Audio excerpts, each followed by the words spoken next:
Shana Tova to one and all, Birshut Avi Mori, Imi Morati, who are joining us digitally. And so many of us are going to miss being with family members this year on the Yom Noraim, and we're going to miss being with each other. Lori and I have just spent most of the week, many hours, going to visit the homes of every single shul member as they appear on our shul membership list. At least we tried to. So anybody who lives in walking distance, we weren't able to go beyond the catchment area, but we visited the better part of 400 homes in order to deliver just a little something sweet from Congregation or Torah to your home, and in order to just see you and to be able to wish you a Shana Tova Mituka Ktiva V'Chatima Tova directly. There was a terrifying Rosh Hashana one year. It happened in Yerushalayim, Ir HaKodesh, and it was during the Second Temple period. And during this Rosh Hashana, without getting into all the details, the people who were assembled in Yerushalayim were weeping. And they were weeping to such an extent that they had to be consoled by those who were there. And so Nehemiah spoke to them, and he tried to console them, notwithstanding the feature of sadness that pervaded the air. Vayomer lahem lechu ichlu mashmanim ushtu mamtakim. You should go to eat foods, good foods, and to drink sweet drinks. V'shilchu manot le'ein nachon lo. And send mishloach manot to those who are unprepared. Ki kadosh hayom ladunenu, because today is a holy day for our Master, for Hashem. Val te'atzvu, don't be sad. Ki chedvat Hashem hima uschem, because the joy that you'll have in your connection to HaKadosh Baruch Hu, to Hashem, that will be your source of strength. My dear friends, so many of the homes we went to joked with us, are you bringing us shalach manas, like for Purim? But you hit the nail on the head, because Nehemiah had to tell the Jewish people that if you're ill-prepared, then get a little shalach manas maybe from a fellow Jew. The truth is, when we set out at the beginning, we weren't thinking about Purim or shalach manas per se, but as over the course of the week, after the 15th or 17th person said, it's like Purim here, it reminded me that Ein Nachon Lo represents each and every one of us. We are ill-prepared on a certain level for the nature of the Rosh Hashana that we are going to experience. None of us in our living lifetimes have experienced what is about to unfold for these Yom Noraim. And yet, on another level, I think we are more prepared than we think. And we need to consider that as well. The idea that we left, so many of us, our shul, our beloved shul and shuls like it, just at the time of Purim. And as I mentioned to the Shlichei Tzibur, and I mentioned on Saturday night, the pre-Slichot Divrei Hitorut, we're returning to our Beit Knesset, still wearing our masks. Only nobody's laughing and smiling anymore about it. We're doing it for safety reasons. We're doing it because we care about our lives and the lives of our loved ones and the life of our community and communities like it. A Rosh Hashana without a shul filled with people is going to feel strange.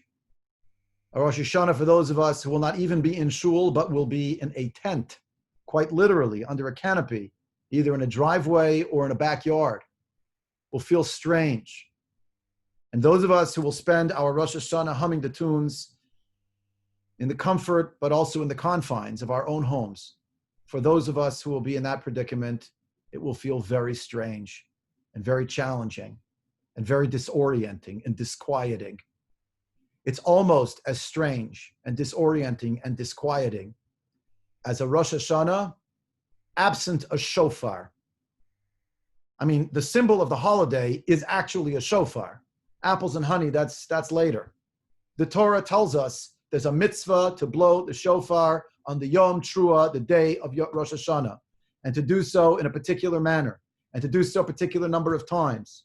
And this year, the first day of Rosh Hashanah, when we need it so badly, it's not going to be there. How did this happen? How did it happen that a Torah law was set aside? What was so much more important?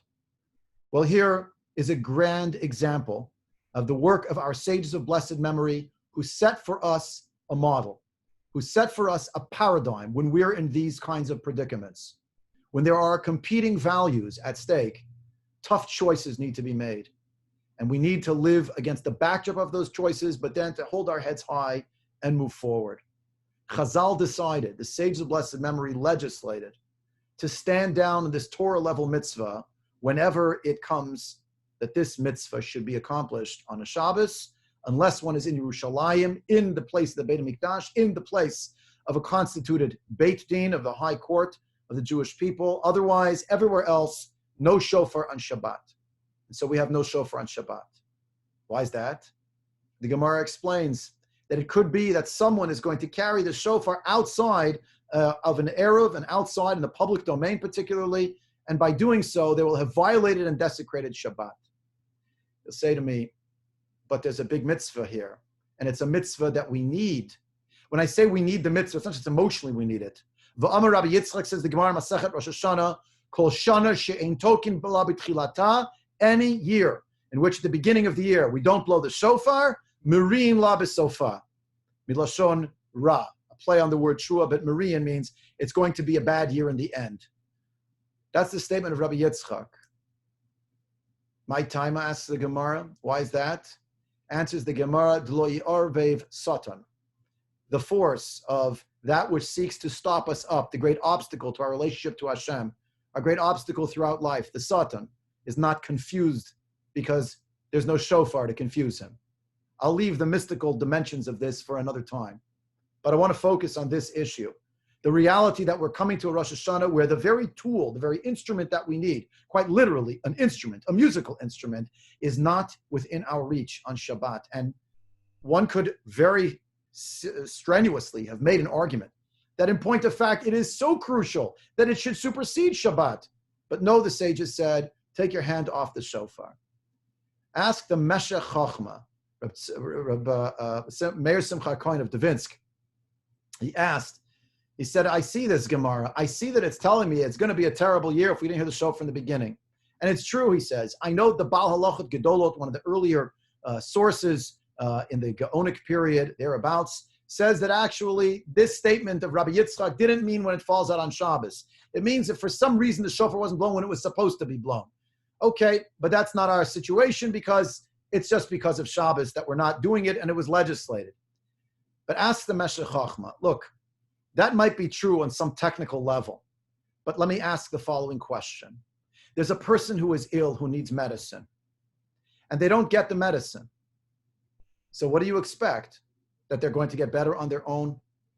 If they need the medicine and that's the prescription, if we're missing the shofar itself, which is supposed to be, as the Gemara itself in several places teaches us, bringing our merit before Hashem, we don't have that merit now.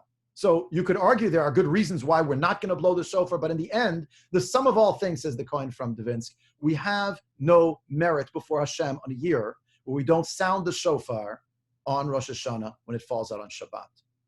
He was confounded by this problem, but then he offered the following. He said, the function of the shofar is to be mazkir, to remind Hashem and to remind ourselves too. It's Hashem, but we're also reminding Hashem, look at the merit that we have as a Jewish people, that we're descended of Avram Avinu and Yitzchak Avinu, that the merit of the Akedah, of the binding of Isaac, should stand in our good stead. Zeu zchut Akedah. This is the merit of the Akedah. And now, without the shofar, we're missing the main implement that's meant to remind HaKadosh Baruch Hu of our great merit that we hope He will see and therefore judge us for the year ahead. Said the Meshech Chochma, you know what the merit of the Akedah is? That the children of those people who are involved in the Akedah are willing to bind up their desire and their emotion and their questions about life, v'she'elot ha'chayim, al moked, on the pyre of Avat Hashem, of the love of Hashem, v'torato, and of His Torah. Because if the Jewish people are not going to blow the shofar on this year when it falls out on Shabbat, then they should be reminding themselves that the merit of such a year is that we are willing to stay our hand and not get the merit of the shofar because we are more concerned about our relationship with Hashem as regards Shabbat. The Jewish people and Hashem are like two lovers. We have a great relationship. Sometimes it has troubles, But by the by, it's been an enduring relationship through thick and sometimes through thin, sometimes what felt like very thin for so many of our forebears and perhaps for some of us even on this call. But we keep going. And therefore, once we see the great benefit of the shofar, and even if we recognize that absent the shofar, we tremble all the more. But that sense of trembling, of staying our hand, is precisely, says the Meshech Chochmah, we offer Hashem. Master of the universe, we're so concerned that there shouldn't be an attitude of the violation of the very day every week that we spend with you, that we are willing to forego what we know we need as our salvific instrument, our healing salve, to borrow the same term alliteratively. We're putting it on the side. You know why? Because we know that Shabbos represents our relationship. And we're more concerned, Hashem, about doing something that may seem to set aside this beautiful bond that we have, that does not transpire in the 7th month of the year, of the biblical months, once a year, but transpires every 7th day of the week. If the kitrug of the Satan, the prosecution of the evil one, will come before you, then Master of the universe, if he will say, so to speak, they didn't even blow the shofar this year, you tell him that we were willing to stand down from what we knew we needed and felt we needed emotionally because we had a bigger priority. And what's that priority, Master of the universe? Writes the Meshech Chochmah, Yitgadal v'yitgadash shemei Rabbah. May the name of God be magnified and sanctified. V'oktim kulam avur kiddush shemo yitbarach. We're willing to bind ourselves even in this regard. He calls it, his terminology, akeda ruchanit mufleget. It is a great and expanded akeda, a binding on a spiritual level. And it is what will be our favor in front of Hashem, just as the shofar would have been in the usual year. This year, we have a great lesson before us. That sometimes when there are competing values, we have to make important and challenging choices. We made a challenging choice. I didn't take this on my own shoulders. I do not have such broad shoulders. We talked to poskim, internationally recognized poskim. We're listening to our Av Beitin, Rabbi Yonah Reis Shlita, and we're trying to make the best of it under the circumstances. Master of the universe, we all know that for many years, those piyutim, those many tefillot that we will not be able to say this year, we know that you know we're not skipping them because we don't care. And we're not making a change, chas v'shalom, for all time. This year, we have to be forced to do this. We're setting it aside. Ribono Sha'olam, how many times in Congregation or Torah was the drasha's end point? Stop rushing the tefillah. Irony of ironies. This year, some people have remarked somewhat sardonically, it's as if we're stuck in a terrible game of beat the clock. Have to finish 2 hours, 15 minutes. My dear friends, let that be our spiritual Akedah this year. Every Jew should go home and realize Rosh Hashana continues even after the service that is abridged, but to recognize that when we're in shul, we'll try to make the most of whatever it is that we have, and we'll come to HaKadosh Baruch Hu and say to him, Master of the universe, look how much we had to sacrifice, but Master of the universe, what is going on in Eretz Yisrael right now, where suddenly it would seem that the entire country is going on lockdown, where family and friends of ours, first-degree relatives, will not go to shul or will daven in the street, no tent, and will stand in the burning sun to daven to you in the smallest little groups. Ribono Sha'olam, let that be part of the merit that we have this year. And if we're going to complain, there's only 50 people in the minyan, and we're missing the great issue, the great concept, rather, of Berov Am Hadrat Melech, says the book of Mishlei, in the multitude. That's where the majesty of the king is on display. We're missing it. In Master Universe, at least we're groups of 50 and a little bit more than that, and some of the outdoor minyan, a little bit more. And we need to daven for each and every Jew in the world. Says the Gemara Masechet Tanit, Al Elu Matrin b'Shabbat. For these things are we matria, we make the sound of the trua on Shabbat. Al Ir Shikifua Gais Onar, on a city that was surrounded by some kind of a group of soldiers or of a raging river that seems to be poised to flood the city. Val Sfina HaMitorefet Bayam, a ship that is itself threatening, God forbid, to capsize. The analogies should be obvious. I don't have to draw them out to relate them to this unseen, horrific global enemy and what it augurs for Klal Yisrael. Lo Aleinu. But asks the Gemara, Matrian? Matrian, like the Trua, we're going to blow the shofar? Says the Gemara, recoils in the horse, Shofar up Shabbat, me sorry? Did anyone ever permit us to blow the shofar on Shabbat? Answers the Gemara, Elalav, but rather no. What is Matrian? We sound the Trua on Shabbat. Anenu. We recite tefillot, and it is called a hatra'ah. Says Rashi, I learned from my Rebbe, Tza'akat peh, kari hatra'ah. The Trua will come from our lips this year on Shabbat. That Gemara from Tanit is about any time when there's a threat. Can you imagine that we're going to have a Rosh Hashana Shabbat, Rosh Hashana Shechal b'Shabbat, it comes out on Shabbat, and this year, with no shofar, we have to be actually standing around making the sound of the Trua with our lips. It won't be hard for us, friends. It won't be hard for us to think about our family and our friends who we are not with.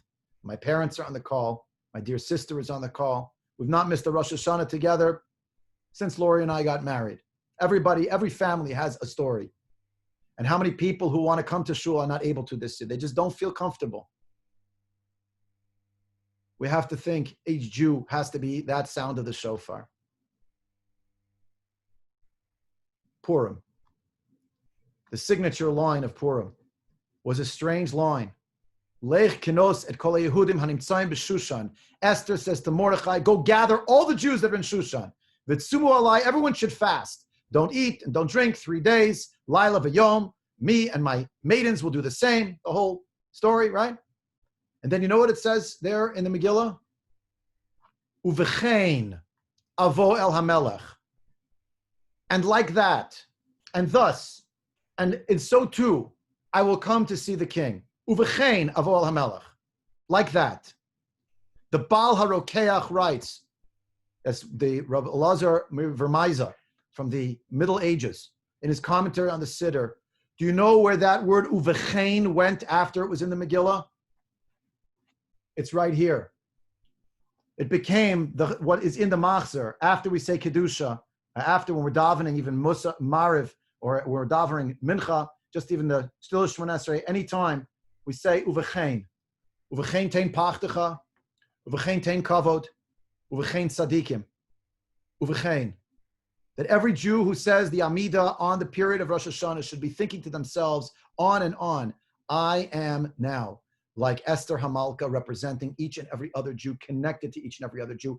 And by the by, she didn't go in to see the king with anybody standing next to her. She went on her own, but she knew she had everyone together with her. Uvechein tein pachtecha, says the Avu Draham, is the little paragraph, place your fear upon all of your creations. That's the bracha of Malchiot, each time in miniature in 3 sentences. Uvechein tein kavod Hashem la'amecha. Please, Hashem, give honor to your nation. That's zichronot, as against the reality of all of Jewish history and what we hope Hashem will remember us for the good. And finally, uvechein tzadikim. That's the order of shofarot, because ultimately it's the tzaddikim who will merit the great rewards that are promised by HaKadosh Baruch Hu of the end of days, to be able to hear that clarion call, the shofar, that stretches from Mamad Har Sinai and all the way until the end of time, the arrival of Mashiach Tzidkenu. And we need each and every one of us, especially on day one, when we're not going to have the shofar, to think, I made a spiritual Akedah. It's not on the Madrega of an Avram Avinu and a Yitzchak Avinu. There's no gainsaying that reality. But on our level, each of us, it's also something. And we dare not take it lightly. On day 2, let me tell you what's going to happen. This is unprecedented in the history of, I think, Skokie, Chicago, maybe of Jewry in the United States. Whether we are going to be in a tent with a canopy, or whether we're going to be indoors and opening the door to stand with the shofar at the door, we are blowing the shofar this year, or finding on a street corner in the afternoon, and that whole registry that was sent out. The reality is that we are going to be in the street blowing the shofar. I want to read you the Mishnah in Masachet Tani, just the first sentence, about what happens when there's a terrible crisis and calamity for the Jewish people. What do? They fast. You're not allowed to fast Rosh Hashana, but just think about the idea. Seder Taniyot Ketzad. What is the order of the fasts? What is one meant to do? Motzin hateva l'rechova shel ir. You bring the Aron Kodesh out into the street. And then what do? They start to pray. What do they pray? First of all, they find who's going to daven for the Amid. Amda b'tfila, moridin lifnei hateva, zaken v'ragil.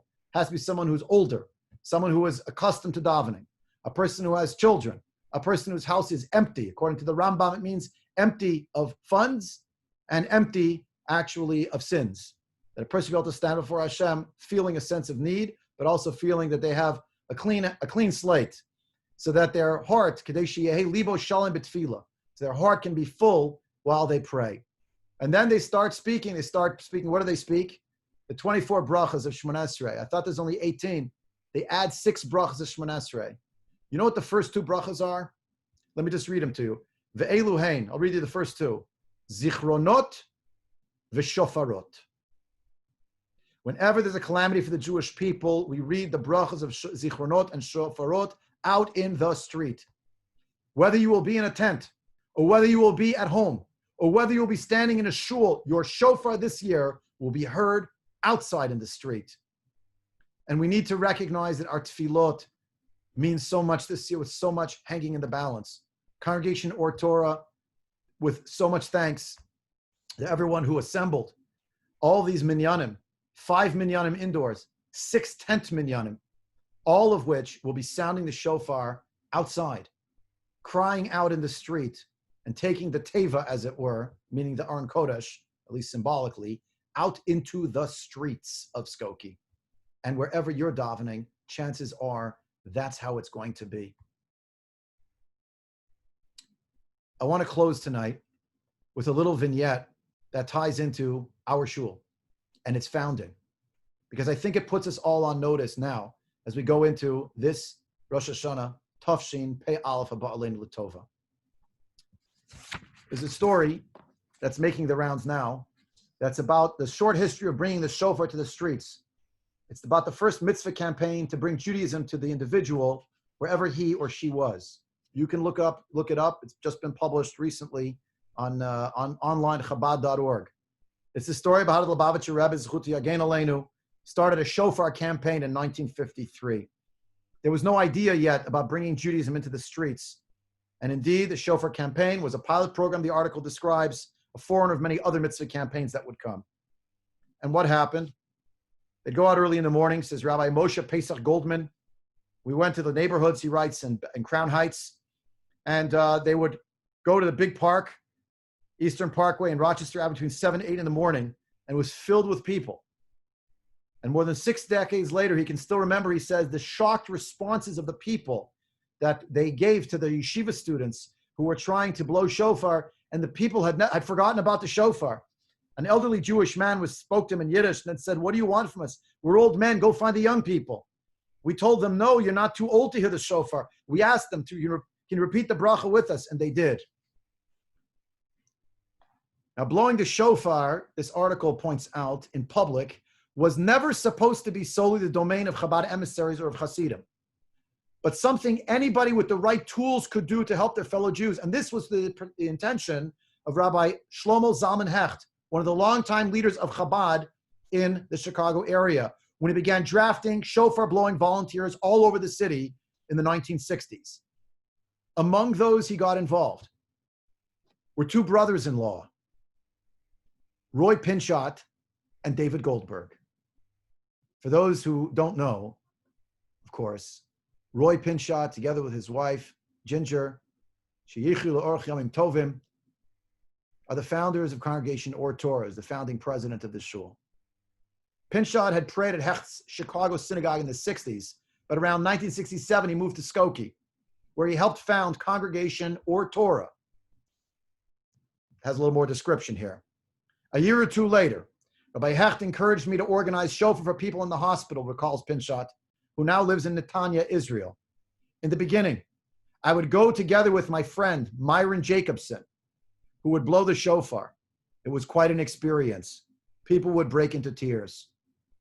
They would follow up with the lulav and etrog on Sukkot, and the responses Pinchot and the others received in Skokie, home at the time to one of the largest populations of Holocaust survivors in the world, were not unlike what Rabbi Goldman, and the yeshiva students had gotten in Brooklyn a decade or so earlier.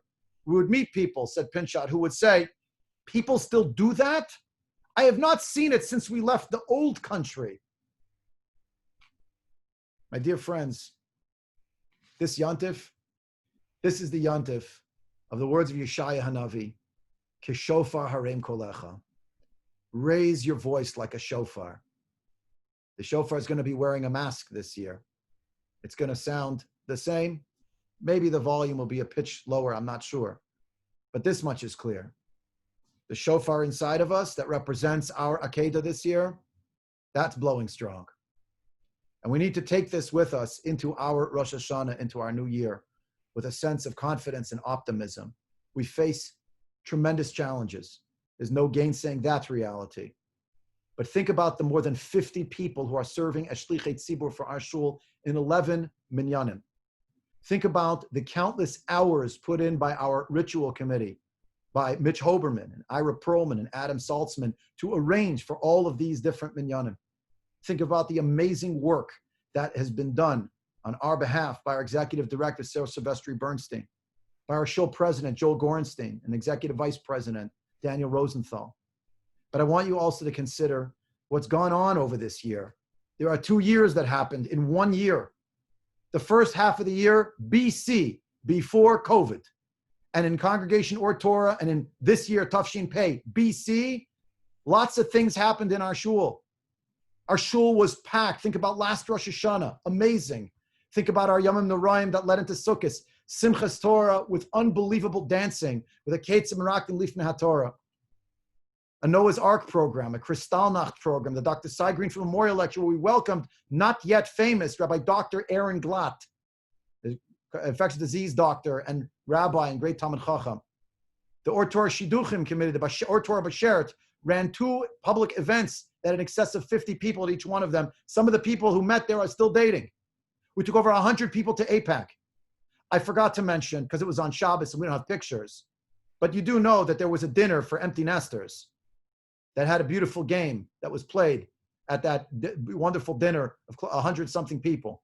That there was a young families dinner on Hanukkah that was run by some of the younger folks. 120-something people were at that dinner. You may have forgotten that before we went to APAC, we welcomed Daniel Gordis for a whole Shabbos with a Shabbaton. You may have forgotten also that at the moment when this terrible pandemic hit, we did not close anything. We just went virtual. I commend Yad Or Torah, Simon Niger and Joanne Kestenbaum, who marshaled, the 2 of them, more than 50 volunteers who called and wrote and drove and helped and looked in on this one and that one and looked in on their neighbors. The Or Torah Neighborhoods program with the 2 Or Torah neighborhood chiefs. Thank you, Daniel Rosenthal, our EVP, and Larry Leonard, who headed up 20 different neighborhoods. Thank you to all of those Or Torah neighborhood chiefs. There are 20 of you who called and went to people's houses and delivered a cheesecake before Shavuos and how you doing and tried to look in as best they could on people. All of the Zoom shiurim, the Divrei Chizuk, and the different gatherings with the Nightlights program. There's been a lot of activity and things going on. My dear friends, Congregation Or Torah goes into this year with a sense that yes, we are embattled, but yes, we have a shofar. And we are going to sound it this year on the first day and on the second day. Not in the literal sense on the first day, and on the second day, not even indoors, but out in the street. Yehi Ratzon, that by the time we gather, if not this, for this Yom Noraim, then for this Sukkot, if not for this Sukkot, then for this Shmini Atzeres Simchas Torah, if not for that, then by Hanukkah, and soon, God willing, worst case scenario, it'll be sometime. We'll be back again, together in person, and we'll be able to say that, thank God, it's not just v'shilchu manot le'inachum, though we sent little packages to anyone who was ill-prepared for Yontif, try to give people a little chizuk. Hi, we're here, we love you. We wish you a Shana Tova U'Metukat. Should be a little sweetness this year, a little bit of getting closer to Hashem, but also that we recognize that we are, God willing, going to use this year as an opportunity to get closer and closer as we go in to see the Melech, Malchei Amlachim HaKadosh Baruch Hu, and we will grant him truly a Keter Melucha, a royal crown. And we will do that whether we are Baheichal, in the sanctuary of the shul, whether we are Bashetach, out in the field, or whether we are even Babayit, in our own homes. I wish everyone Kiva v'chatima tova, la'alter, l'chaim tovim, u'lishalom. Shana tova.